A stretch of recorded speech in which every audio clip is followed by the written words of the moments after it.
Guillaume, bonjour. Bonjour Virginie, bonjour à tous. Pour débuter ces annonces du ministre de l'Éducation Pap Ndiaye chez le confrère de France 2, il est revenu sur le plan interministériel mis en place dès la rentrée pour lutter contre le harcèlement scolaire. Et le ministre a évoqué la possibilité pour des élèves harceleurs en primaire d'être déplacés plutôt que des élèves harcelés. Alors ce changement d'établissement ne sera pas systématique. Il se fera en cas de difficulté lorsqu'un élève posera des problèmes de sécurité et de santé pour les autres élèves. Par ailleurs, le dispositif phare, le programme de lutte contre le harcèlement à l'école sera étendu à tous les lycées. Enfin, Pap Ndiaye annonce le doublement du temps consacré à l'enseignement moral et civique, passant d'une demi-heure à 1 heure par semaine, et ce dès la rentrée 2024. Et pour ce faire, les programmes consacrés à cet enseignement seront revus. Autre annonce de la part du ministre, cette fois-ci concernant ce fléau qui persiste dans nos écoles, le non-remplacement des profs absents. Et c'est la priorité numéro 1 fixée par l'Élysée à Pap Ndiaye pour la rentrée. Lors d'un comité social d'administration, un projet de décret a été présenté au syndicat et selon ce document consulté par nos confrères de Ouest France, les chefs d'établissement ont pour mission de constituer d'ici l'automne des listes de professeurs volontaires. Ils pourront ainsi piocher dans ce registre pour remplacer un enseignant au pied levé selon les disponibilités. Alors pour assurer ces remplacements de courte durée, 3 options ont été retenues. La première, un enseignant est absent, un collègue de la même discipline engagé dans le pacte est disponible, donc ce dernier est remplacé. Si ce n'est pas possible, un professeur de mathématiques pourra par exemple dispenser un cours de géométrie en cas d'absence d'un prof de français.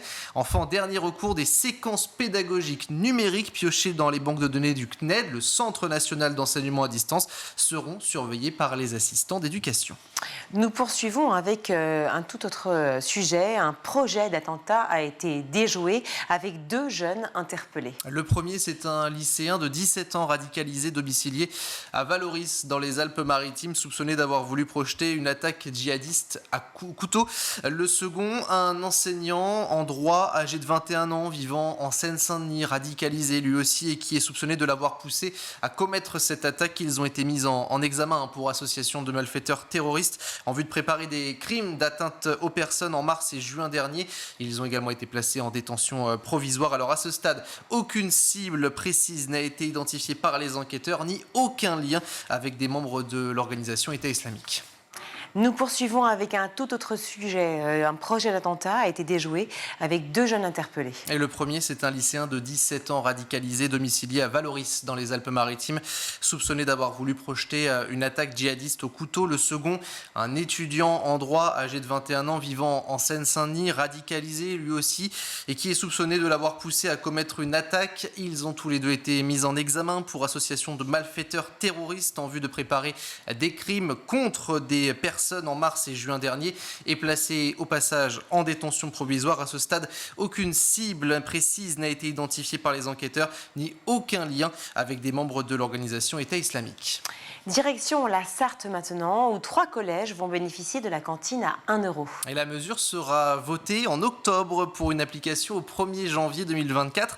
Les établissements concernés sont labellisés REP+, donc en zone d'éducation prioritaire. Ils sont tous situés au Mans et ce tarif s'appliquera pour tous les élèves, qu'ils soient boursiers ou non.